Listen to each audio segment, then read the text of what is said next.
Alright, what's up everybody? This is John back from the CommandZone.com with Joe Viola, part 2 of Intet the Dreamer. Hello everybody. What are we doing now? What are we on to? We're on to just like the good stuff part of the deck, the stuff that's not really on theme. Okay. But basically every rub deck in EDH should be running, in my opinion. Let's check it out. What do we got? So, Rings of Brighthearth. It's a fan favorite. Right. In my deck, it's not really that great. Okay. But it activates. Nope. No, it doesn't. Why? You'd think it would. But okay. This only works with activated abilities. Oh, that's not good. Yeah, and Intet's a trigger. Right. This basically in my deck only works with fetch lands and planeswalker abilities and some other little things along the way. But I mean, it's really good to get two fetch lands off of two lands off of one fetch land. Right. So the rings will work. So with rings, you can brainstorm twice with Jace. Yeah. Wow, that's pretty good. So that's I think that's worth enough by itself just to stick in the deck there. I think so. Huh. I think so. So the next up, I have my 4 spells that take care of artifacts and enchantments. Okay. How relevant do you think artifact and enchantment removal in EDH is? I think if you don't run any, your deck better be doing something extremely degenerate so that you don't just lose outright to the enchantments and artifacts. Because in EDH, both those are just so powerful. Okay. Oh, so what do we got here? We have a Decimate, a Trigon Predator, so a Hull Breach. We have a Trigon Predator. All these aren't just run-of-the-mill artifact destruction. Like people run Indrik Stomp Howler, or stuff like one-time use effect artifact destruction. All of these are, I think, the best. Available. Of those. This one right here kills. I mean, you have to have all 4 targets available. Right. So in order to cast a spell, you have to have the targets. Yeah, the legal targets. But Decimate destroys an artifact, enchantment, creature, and land. Right. So in a multiplayer game, you're always gonna have enough targets, and it's just such good card advantage. Right. This is repeatable artifact and enchantment destruction. This one snipes 2 at once for only 2 mana. That's very good. Yep. It's so good, and this one takes care of anything. So planeswalkers, lands, creatures, anything. Sure. So it's Vindicate for my colors. Sure. Right. You can't not play it. So we got Djinn of Wishes. Okay. Which is kind of a really bad card. Okay. But, this is the first time I've seen him in an EDH deck. Yeah. So I guess if you're trying to cast Time Stretch for free, exactly, he's not that bad, right? When Intet gets hindered, this is usually my go-to. Okay. It's just for 4, you get to do Intet. Right. And you can even use Rings of Brighthearth with him. Oh wow, that's very good. It's pretty good. Wow. So to go along with abusing the top of the library manipulation, I have Future Sight. Okay. It's good value. Right. You know, use your top to put lands on top, play them off of it.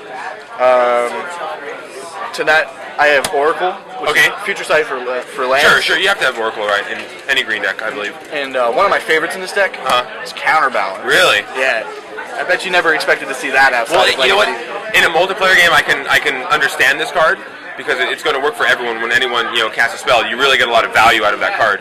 You really do. Like every game I cast it counters at least 2-3 spells. Sure. With all the library manipulation in my deck, it's great. Like with Scroll Rack especially or Brainstorm. Right. My favorite is actually Mystical Tutoring in response to a spell. Okay. Or I built the deck with mana curve in mind, so I always had a creature or spell that at all the relevant mana costs. Right. So I can Worldly Tutor or Mystical Tutor to counter something with Counterbalance. Wow, that's very good. Yeah. All around good spell, Capsize. Of course, yep. With so much acceleration, you can really just kind of lock out people sometimes. Eternal Witness. Yep. Graveyard Recursion. A bigger Eternal Witness. Restock. Gets back How do you like Restock? In my deck, I really wanted to get cards back out of my graveyard after I use them with Intet. Right. How about you run Regrowth in this deck? Yes. No Regrowth. No Regrowth. Interesting. Okay. Yeah, because Regrowth gets back 1 card. Right. And meanwhile, like Ewit does that, but like you can bounce Ewit with Jace. Right. It's a body you can block with. Right. Noxious Revival gets 1 back. Okay. Not even. It goes to the top. But the versatility of it being free outweighs. Makes me choose that over Regrowth. Okay. Yeah. We got basically Eternal Witness for blue, Snapcaster Mage. Right.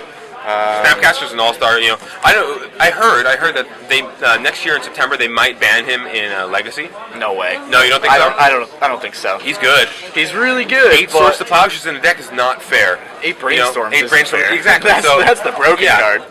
I don't think he'll get banned, but I mean, he's just as good as in EDH as he is in Legacy. Oh yeah, of course. Yeah. Got a good source of card advantage. Recurring Insight. Yep. It's just always draw 10 Right. for 6 mana. Right. It's just insane. Rhystic Study is a mainstay in any blue EDH deck. I think if you're not playing it, you're doing something wrong. I like Rhystic Studies. It's a very good card. I think it depends on the build, on the archetype really of the build. I mean, like in an aggro build, obviously like you're really not going to be playing blue aggro usually. But my Animar deck, I'm going to speak from Animar because it's really my only blue EDH deck. But Animar, I would never run that card. It's just too slow for my Animar deck. I mean, I have to be really on top of the game by turn 5. Well, also, your Animar deck tends to have like a fundamental turn. Yes. So like maybe around like turn 5 or so, no one else is taking another turn, and Right. it's really all you doing stuff. Right. So I can see how Rhystic Study wouldn't be good in that. Yeah, no, my deck is not good. In yours, I can understand it. My deck plays into like turn 12, turn 13. Right. So it's much better in my Yeah, deck. definitely. I can agree with you there. And then Riku. Interesting. Okay. Yeah, I don't like him as my. He's probably the better general. Think he's but better than Intet? I think he's way better than Intet, Uh-huh. but Riku decks are always so streamlined and like people hate you out really easy. That's true. And he's such a fragile body being a 2/2. Yeah, that is the problem with him. I mean, the second time you cast him, he's 7, and then 9, and then 11, and no opponent is going to allow you to stick him on the board for more than half a turn, really. Yeah, exactly. You never really get to untap with him. Right. Whereas with Intet, people don't really understand the power of him Right. until it's too late. Okay. And I mean, also I had Intet built before Riku came out, so Yeah. she's kind of my baby. Right. You know, Understandable. biased towards her. But Riku's just good in the deck in general. Right. I can see that. I mean, obviously you've shown us a lot of cards so far that are completely broken with Riku. I mean, Time Stretch, Time Warp. Time warp effects. Yeah. Even just like getting 2 Snapcaster Mages, Right. or 2 Eternal Witnesses. Right. It's pretty good. So that's basically the core of the deck. Okay. That's all the cool stuff the deck does. But to make the deck tick, I'm a big believer in Mana Excel Okay. in EDH. Right. No matter if it's a casual deck or an in-between deck or a degenerate deck. So, well, if we're talking about building decks here, what do you think now? I mean, there is a variance here, but what do you think most builders, how many lands should most builders have in their decks? Whenever I build EDH decks, and I build a lot. Yeah. I typically start at like 37 lands as a base with no Mana Excel. And then I shove a lot of Mana Excel in it. Right. I usually go down to around anywhere from 30 to 34, 35. Land. This deck right here, yeah. Really? This deck runs 34 because Okay. this deck takes a lot of turns. Right. You really want to hit a land drop every turn. Right. In my more combo-oriented decks, I go as low as 28 lands. Really? In my Tomorrow is on the familiar deck. Really? There's 28 lands Yeah, tomorrow. 28. So stay tuned. Actually, we're going to do tomorrow later on at some point, which is actually my favorite EDH deck ever. Which is it's a really cool deck. I have to say, thanks, I really man. like it a lot. Thanks. So we'll look at that one later. Right now we're on Intet. Though we'll continue with Intet here. Yeah. So continuing on. What makes any EDH deck tick is Mana Excel. Sure, okay, so let's take a look. This is my Mana Excel suite. Okay. We got the obvious offenders, Mana Crypt. Yeah, you have to have that. If you can afford it, if you can afford a Mana Crypt, you should put it in your deck. Yeah, or even not, just take a Sharpie and Right. write Mana Mana Crypt on the back of a card or whatever. Mana Crypt and Soul Ring are like the 2 best in my deck. And we got Mana Vault, Right. Gilded Lotus, and then we have, I like to call Gilded Lotus V1 and 2, or V2 Okay. and 3, because I almost always want to be using these Right. to target, to copy Mana Excel. So most of the time you're Phyrexian Metamorphosis Mana Excel? I mean, it's good if someone pops a Consecrated Sphinx out there, Yeah. or something like a Terastodon. Right. But most of the time, in the early turns, people are just putting their Right. mana rocks out there. Right. And it's just good to get, like, if you copy a Soul Ring off this, you're doing okay. Oh yeah, of course, yeah. So I don't think you lose if you have like 7 mana on turn 3 or something. It's really hard to lose really a game. difficult. Yeah. So Talisman's in there. I run most of the 2-drop mana rocks. Okay. Like that Talisman, and then we got Right, you got the Signets. the Signets. Okay. And we got the Cultivate and Kodama's Reach. Okay. So really we have a lot of cards that are dedicated strictly to mana ramp. Just in this deck. strictly getting to as much mana as possible as early as possible. Right. Garrick is pretty okay. I only use them really for the +1, but every once in a while, making that 3/3 is pretty clutch. And like, Right. if I'm playing a 1v1 against like a control matchup, like a V-click or something, Right. that 3/3 can very well just kill them. True. I run Lotus Cobra. I'm a big believer in running as many fetch lands as you can. And Lotus Cobra really allows you to abuse it. Okay. If you've never played Lotus Cobra to power out like Intet or your general on turn 3, you're not living. Cool. Trinket Mage, of course, fetches mana crypt, it soul fetches ring. Mana Crypt, Soul Ring, or even Sensei's Top. Right, Mana Vault as well. Yeah, This is a mainstay in every blue deck. Yeah. Every blue deck must run Trinket Mage. It's a must. I think so. Yeah. Mox Diamond. Okay, that's another target for Trinket Mage as well. It's another one. And I just find that I would play Chrome Mox, except I never want to get rid of the spells in my deck. They're all too powerful. Right. But having a 0 mana rock is really good. And Burgeoning. That one's Burgeoning is amazing. If you have it on turn 1 Burgeoning is amazing. I would. It's one of the worst cards to draw on turn 10. Right. Yeah. But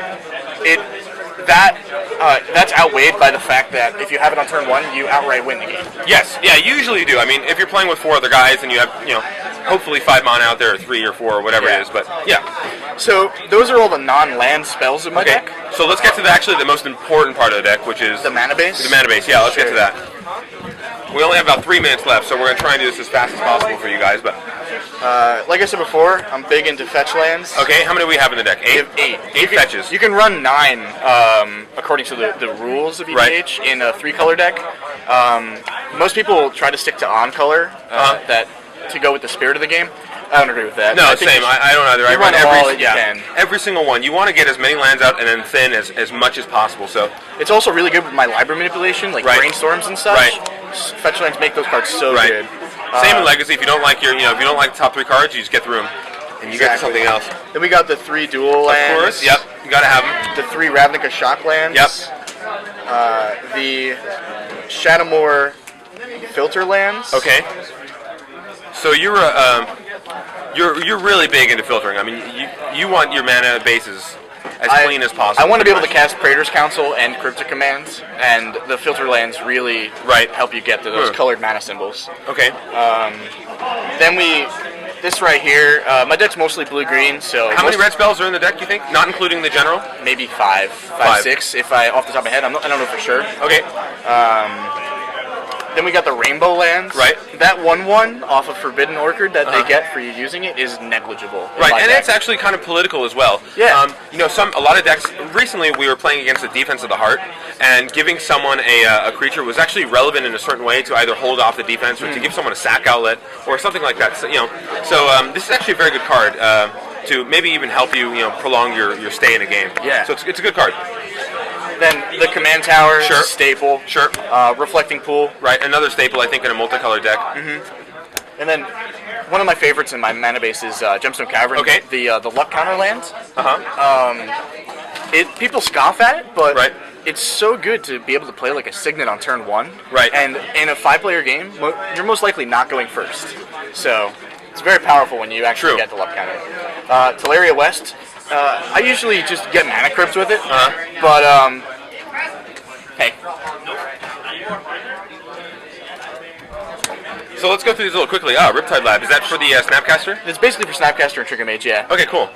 Reliquary Tower, Academy Ruins for value. There's no Mindslaver, as you saw. Right, but you should, if you're playing artifacts and you're playing relevant artifacts... They're going to get destroyed. Right. And then we got basics. Okay, let's see what we got. We got 4 islands. Right. And 3 forests. Okay. And 1 mountain. 1 mountain. To those corner cases where you actually need to get a mountain off your cultivate or something, I have the mountain in there. Right. But it's, like we said before, it's mostly a blue-green deck. Yeah. Cool. Well, that was Intet, a really cool looking Intet. Thanks, Joe, for... no problem. Thanks for having me. Yeah, check out Joe on Twitter, right? What's your Twitter account? Yeah, so my Twitter account's actually Supa Joe Viola. It's SOUPAJOEVIOLA. Cool. So that's it for Intet. We'll come back with tomorrow, hopefully in a couple days. Yeah, definitely. Cool. All right. Thanks for watching.